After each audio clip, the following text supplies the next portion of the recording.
The BYD Sea 6 just won AA Driven's New Zealand Car of the Year. Warren Wilmot, the General Manager for BYD New Zealand, was there to receive the award on behalf of BYD. And if you watched the ceremony on YouTube, you might have caught this bit as part of his acceptance speech. We have planned to launch 15 models over the next 2 years, and that's a car for every Kiwi in the light vehicle segment. So you can expect to see a small car, you can expect to see a C-Line 5, a C-Line 7, a C-Line 9, you can expect to see vans, and even full-scale utes or pickups like an American-sized ute. So we're going to have a car for every Kiwi in the New Zealand market. And that got me thinking, which of BYD's extensive range of cars would actually be headed to Australia and New Zealand? Well, that's what we're going to go through today on this episode of Beyond EV, your home for everything BYD.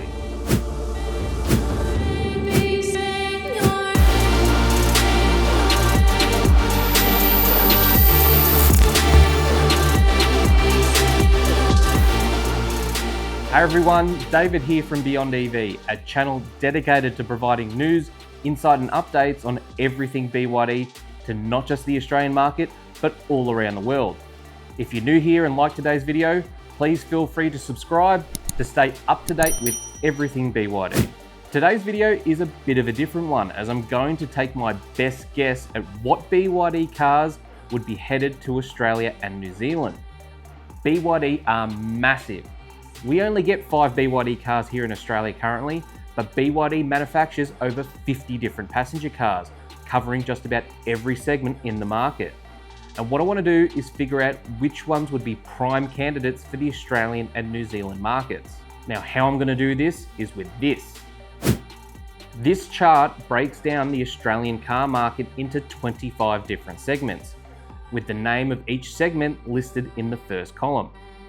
The second column will display one of the top selling cars in the Australian market of that particular segment, just to help give an example of what BYD would be up against in that particular market segment. The third and fourth columns, these are what are going to be filled with possible options from BYD, using BYD's offerings that they already manufacture or have confirmed will commence manufacturing very soon. BYD ceased manufacturing of pure internal combustion engine vehicles back in 2021 and only manufacture EVs and plug-in hybrids now. And they make an EV and plug-in hybrid option in most segments. The third column will list a BYD EV offering and the fourth a BYD plug-in hybrid offering. Now, to be clear, this is not going to be a complete list of every BYD car. They actually make a lot more cars than what I'm going to list here today. This list comprises only the vehicles I believe would be appropriate to come to Australia should BYD feel the need to release an EV or a plug-in hybrid in that segment. Now, for each segment, I'm going to list a BYD car that fits that segment and just give a brief overview of what that car offers. And at the end of the video, with the chart complete, I'll go back and color code the chart based on what I actually believe will be the most likely to enter the Australian market. But I'll explain this a little bit more when we get to that point. But for now, let's kick things off with hatchbacks.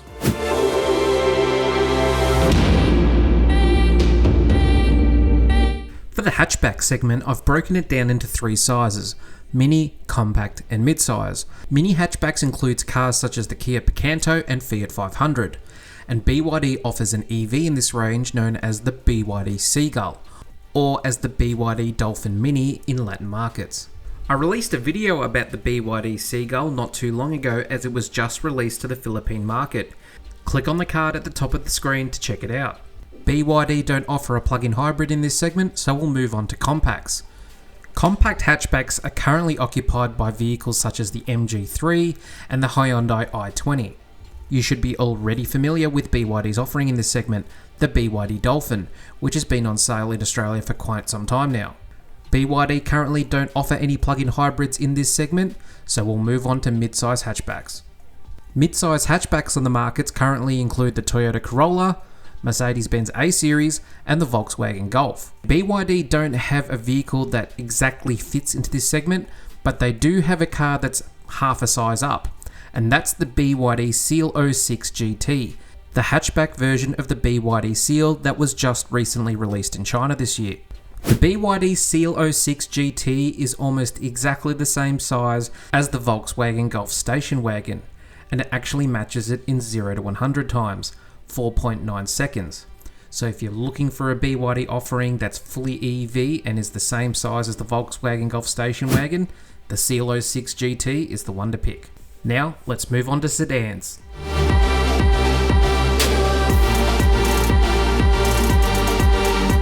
The sedan segment is one of BYD's strong points, and they have a lot of vehicles in both EV and plug-in hybrid options. But I'm only going to focus on the ones that I feel are a chance to come to Australia within the next couple of years. Compact sedans are currently taken care of in the market by the likes of the Kia Cerato sedan and the Mazda 2 sedan. For a full battery electric option, we have the BYD Chin, the smallest sedan option in BYD's Dynasty range.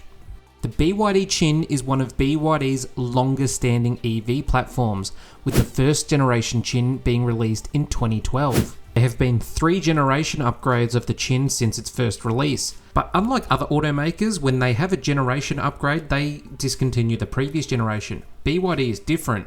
When they release a new generation of vehicle, they continue manufacturing the previous generation, and the first generation Chin is still being manufactured today alongside the third generation Chin. But the car I believe would be most likely to come to the Australian market would be the second generation Qing Plus EV.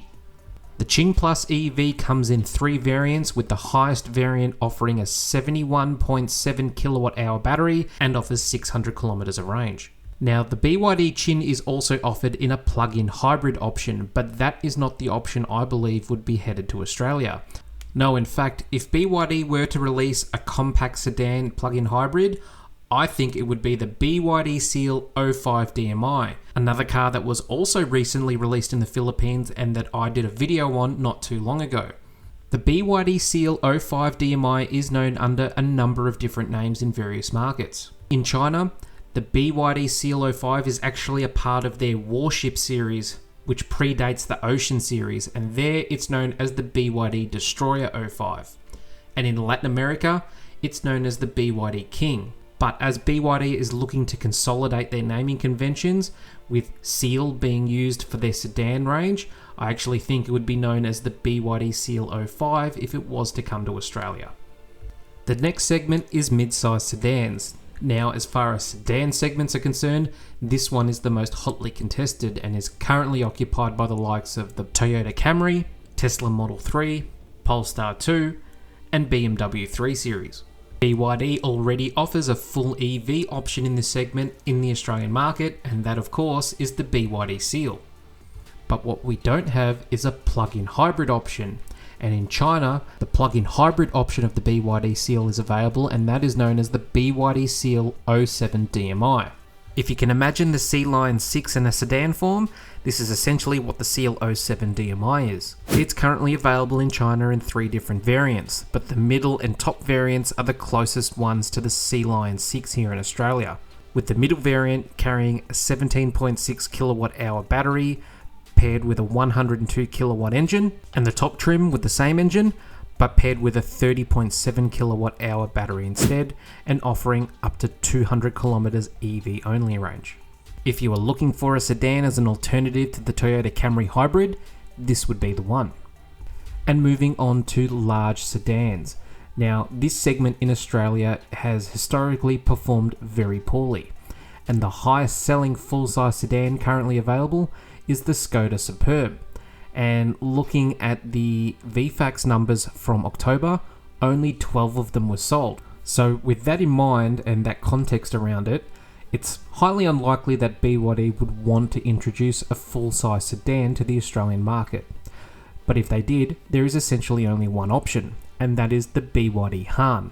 The BYD Han would be considered BYD's flagship vehicle in a lot of markets, as it borders the line of everyday vehicle and luxury vehicle and offers a lot of bang for buck. It's available in both EV and plug-in hybrid options, but as far as I'm aware, it's only available in left-hand drive configuration. So until they make it in a right-hand drive configuration and the large sedan segment in Australia improves, I think it's going to be unlikely that BYD will introduce it here.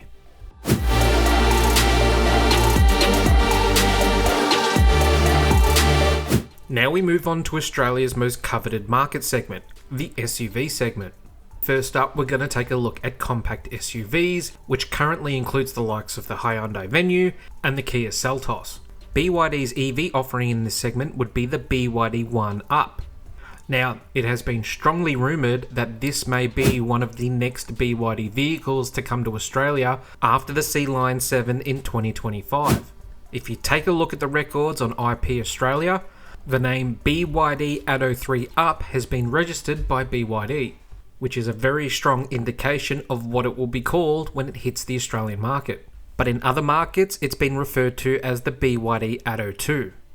BYD don't actually offer a plug-in hybrid option in this market segment, so we'll move on to small SUVs, which is currently catered to in the market by the likes of the Mazda CX-30, the Toyota Corolla Cross, and the Nissan Qashqai. BYD's EV variant in this segment is already known, and that is the BYD Atto 3, the first car that BYD brought to the Australian market. As for a plug-in hybrid option, there is a new vehicle that was just recently announced for overseas markets, and that would be the BYD Sea-Lion 05 DMI. This was only just released in 2024 and is the sister model of the BYD Song Pro from BYD's Dynasty series. The Sea-Lion 05 DMI carries a lot of design inspiration from the Seal 05 DMI, and it's essentially an SUV version of it.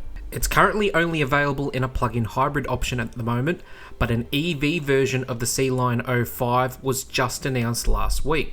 And it is a very good chance that the Sea-Lion 05 EV will replace the Atto 3 in BYD's range when it's due for a model refresh. Next up, we have mid-size SUVs, and this is by and large the most hotly contested light vehicle segment in Australia, and it's currently dominated by the likes of the Toyota RAV4, Mitsubishi Outlander, and the Kia Sportage.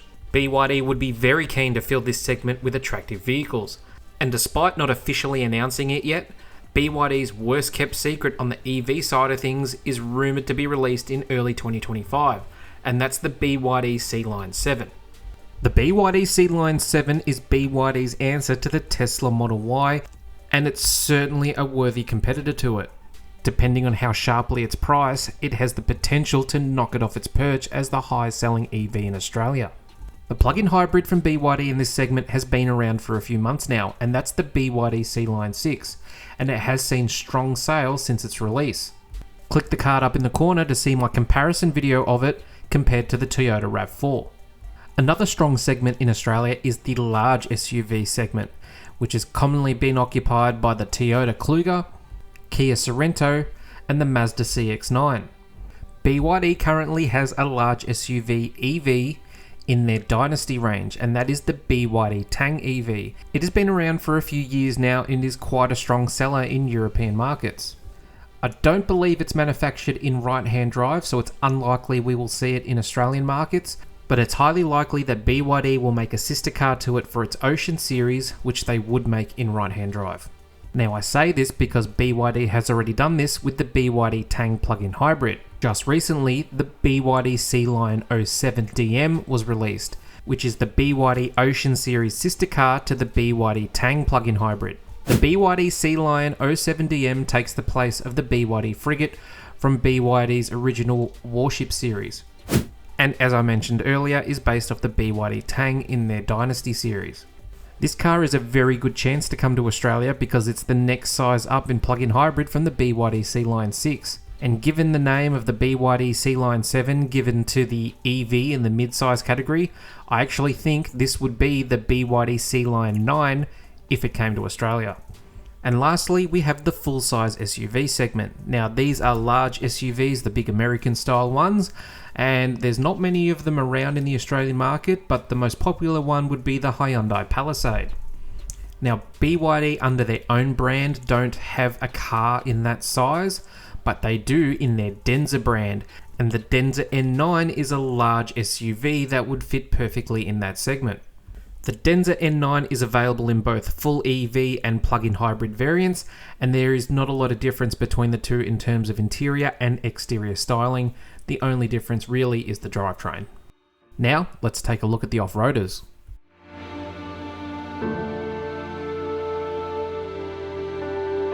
When I refer to off-roaders and 4x4s, I'm referring to wagon-style body-on-frame type vehicles.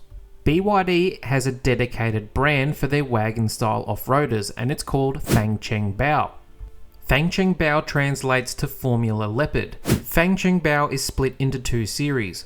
The Bao series, Bao meaning leopard, and the Tai series, Tai meaning titanium. The Bao series of Fangcheng Bao refer to their plug-in hybrid offerings, while the Tai series refers to their full EV options. Every car in the Tai series of Fangcheng Bao uses a dual motor off-road setup, while the Bao series uses BYD's dedicated off-road platform called DMO, or dual mode off-road, which pairs a 1.5 litre turbo or 2 litre turbo engine with dual electric motor setup. But starting with the small 4x4 segment, which comprises the likes of the Suzuki Jimny, BYD has the Fangcheng Bao Tai 3 full EV, which hasn't officially been announced yet by BYD, but just had its technical drawings submitted to the Chinese Ministry of Industry.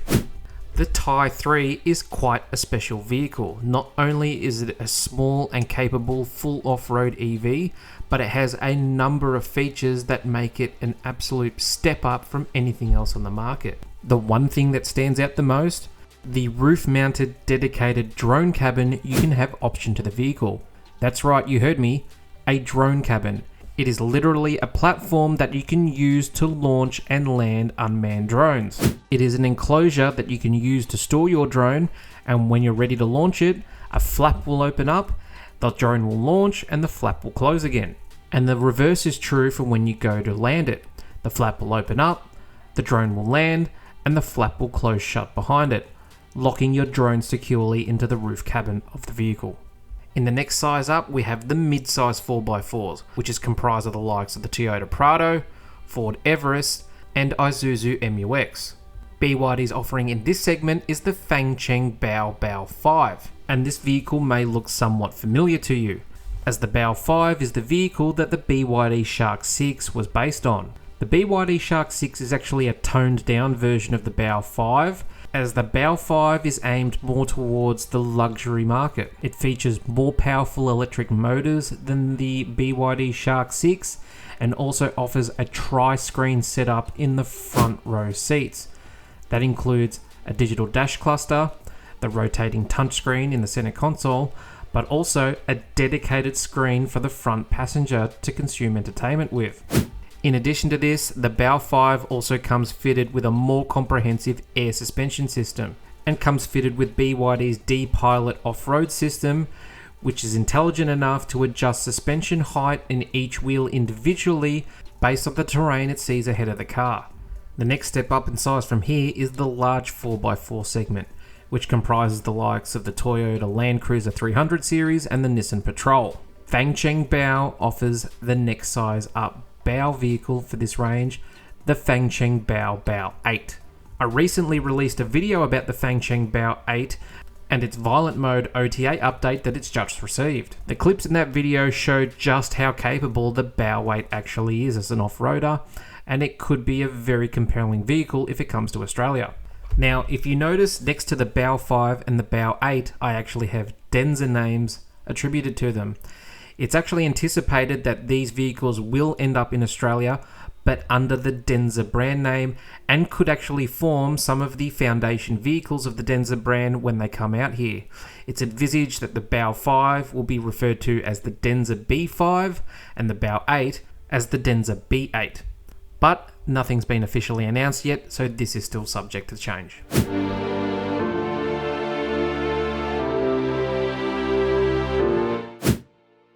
Moving on to pickups, and we already know what the FEV option for the mid-size pickup range is going to be. The hotly anticipated BYD Shark 6. And at the time of this video's release, it's January, and I think some lucky owners would start getting their deliveries this month. But if you recall the video I played at the start with Warren Wilmot discussing possible options coming out of BYD going forward, he did mention an American-sized truck as an option. And if that's the case, that the Fangcheng Bao 8, the next size up from the Bao 5 that the Shark 6 is based on, would form the underpinnings of this new full-size truck. Now, there's no indication as yet as what this new full-size truck would be called, but my guess would be that it would be known as the BYD Shark 9. And if I was a part of the product team at BYD, I'd be throwing the word Meg in there and calling it the BYD Shark 9 Meg. If it was me and I had a car called the Shark and then I introduced a bigger Shark, I would be calling that one the Meg. Just has to be it. Now, on to people movers.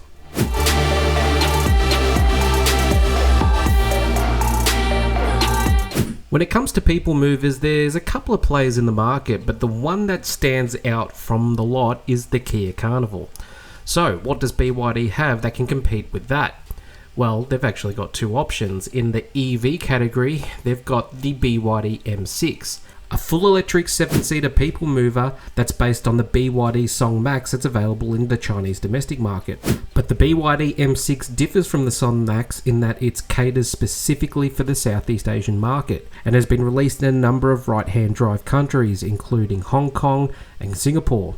So therefore, it's a very good chance that it might one day find its way to Australian shores. As for a plug-in hybrid option, there is a brand new offering that BYD has just announced will start delivering in either January or February, and that's the BYD Gia. The BYD Gia is an upmarket offering when compared to the BYD M6 and is actually based on the Denza D9 MPV. It's basically a toned down version of it, more designed for everyday drivers. I actually did a video on this car not too long ago, and it actually compares in size and spec to the Kia Carnival. So again, it might be another car that's very suitable for the Australian market, but given that it's only just about to go on sale in China, it's probably unlikely we'll see it in Australia anytime soon, but I believe it would be a very strong candidate if it made its way here. Now, let's move on to luxury vehicles.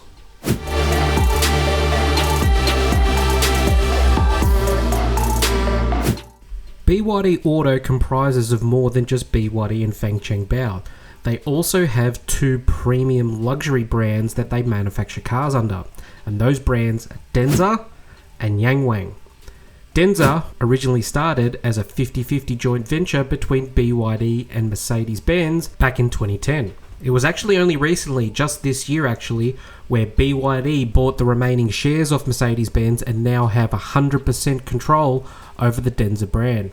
The other luxury brand that BYD manufacture cars under is Yangwang, which in English translates to something to admire or something to look up to. And that is exactly what Yangwang vehicles aim to be. They display the cutting-edge latest technology that BYD R&D has to offer, and they are quite capable of some quite amazing automotive feats. But for now, let's get into the cars, starting with luxury large sedan, which is currently occupied by the likes of the Mercedes-Benz E-Series and the BMW 5 Series. In this size category, BYD has the Denza Z9 sedan, which is available as both an EV and plug-in hybrid. I'll go into a bit more detail about this car a little bit later on. But next up, we've got full-size luxury sedan, and in that space, there's the Yangwang U7. The U7 is a quad-motor, ultra-luxury saloon that's designed to compete against the likes of the Mercedes-Benz S-Class. The E4 quad-motor platform that it's built on is capable of some pretty amazing things. Earlier this year, BYD released a marketing video on it to announce its arrival. And if you take a look at that video, it might look somewhat familiar to you. 出发！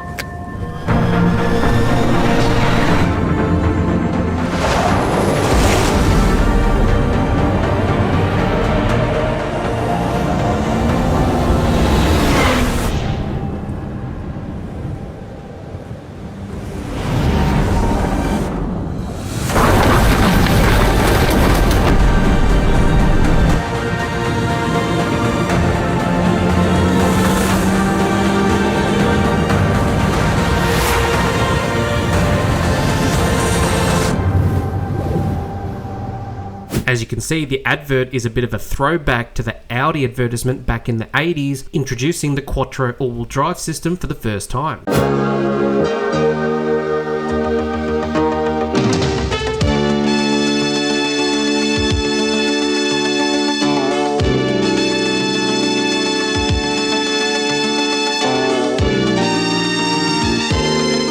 Some people will say that this ad is a bit of a copy of that ad, but to me, it's more of a homage to that ad. As with Audi introducing Quattro in the 80s and what it was capable of, BYD is trying to introduce the next generation of all-wheel drive systems, one where there's an independent motor on each of the four wheels. Moving on to luxury wagons, and from my recollection, there's really only two options in this category, and that's the Porsche Panamera and the Audi RS6. BYD have two options in this category, and they are a wagon version of the Z9, known as the Denza Z9 GT, and it's available as both an EV and plug-in hybrid. The Denza Z9 GT is essentially a hatchback wagon version of the conventional Z9 and comes with all the creature comforts you'd expect from a high-performance luxury vehicle.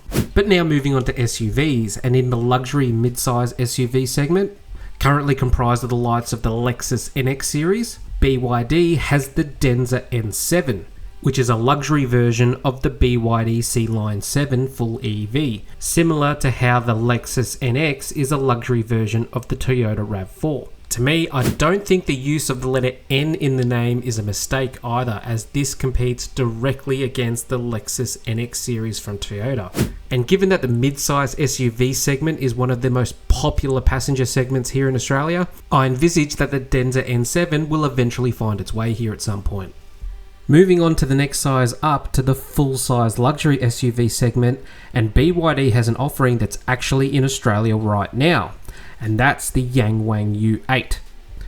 That's right, it's in Australia. In fact, there's 3 of them in Australia right now, and you can go take a look at them. There's one in a dealership in Melbourne, Sydney and Brisbane, so if you're in those locations, you can actually take a look at this car firsthand. The Yangwang U8 has had a few videos of it posted on YouTube over the last 12 months because of what it's capable of. The Yangwang U8, like the U7, is built on BYD's E4 quad motor platform and provides independent power to each individual wheel. This allows the Yangwang U8 to do things like this.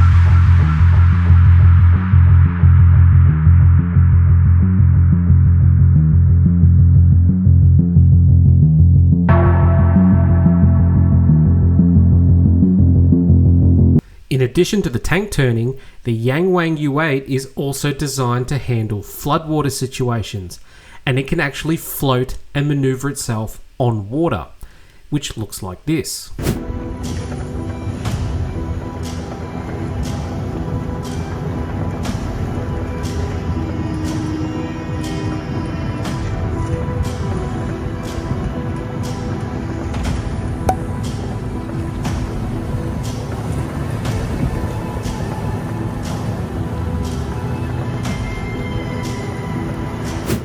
Now this is a very cool feature, but if you did get your hands on a U8, you probably wouldn't want to utilize it too often. It is designed for emergency situations only, and every time you do utilize it, you need to take it into BYD to get it serviced and checked over, and reportedly this costs about $2,500 each time you do it. Now moving on to luxury MPVs and people movers, and there's not that many options on the market at the moment. The one that comes to mind is the Mercedes-Benz V-Class, but the likes of the Toyota Alphard and the Nissan Elgrand would fall into this category as well. And BYD have 2 options in this category, the Denza D9 EV and plug-in hybrid options. The BYD Ghia people mover I mentioned earlier is actually based on the Denza D9. The D9 actually came first, and the BYD Ghia is basically a takedown version of the plug-in hybrid. Possibly an option for the commercial chauffeur segment here in Australia, but probably not likely to be seen anytime soon. But now lastly, we present the jewel in BYD's crown, BYD's hypercar, the Yangwang U9. The Yangwang U9 is a hypercar in every sense and competes against the likes of the Lamborghini Huracan and the Bugatti Veyron. It is a full electric quad motor EV and is able to achieve sub 3 second 0 to 100 times.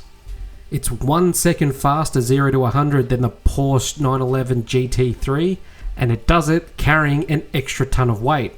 It nearly weighs as much as the BYD Shark 6.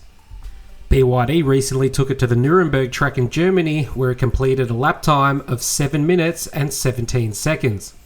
the fastest time achieved by any Chinese production car. During the lap, it reached a top speed of 391 kilometers per hour. It is a hypercar in every sense of the word, and it's actually one of my personal aspirations of mine to get behind the wheel of one sometime during my lifetime. And with that, we've covered off all 25 categories. So let's bring back the complete list. And here we have the 35 cars that we've just discussed. Keep in mind that this isn't BYD's full range. BYD manufacture over 50 different models across their 4 brands. These are just the cars that I believe would fit the mold if they were to come to Australia into a particular segment. Now, some of these cars are already on sale. Some have been confirmed or have been hinted that they're going to make their way here, and some haven't been discussed at all, but I believe will make their way here sometime in the very near future. Now, what I'm going to show you is a color-coded version of this chart which differentiates the cars into these 3 categories. The cars you see highlighted in green are cars that are already a part of BYD's range in Australia and New Zealand, and you can actually buy these today. The cars that you see that are in light blue are cars that have either been rumoured or hinted that they're on their way here, either through speeches, press releases, or through trademark registrations through IP Australia. And the cars in orange haven't been mentioned at all, but I believe would be an appropriate option to bring in the next wave of new vehicles. Now, this is not to say that the cars that I've left white are just not going to come here, not at all. The cars in orange are just my guess as to what I believe would come in next. There is every chance that all the cars I've left white might find their way here, and even cars that I haven't even listed at all might make their way here. Cars like the BYD E-Valley commercial van or the BYD Song L. Both, I believe, would make phenomenal vehicles here in Australia, but there just hasn't been any indication yet that they'll make them for right-hand drive markets. BYD is well positioned to take the Australian market by storm. They have a car for every market segment that's not only well built and feature packed, but will be very affordable and will be much more cost effective to operate. But what do you think? Do you think BYD will be able to introduce all of these cars into the Australian market and be successful? Or do you think that maybe a few of them wouldn't work out here? Let me know down in the comments. And if you're new here and like today's video, please hit the like button and subscribe to Beyond EV for more BYD videos. We've got plenty more content headed your way. That's it for now. Thanks for watching, and I'll see you in the next one.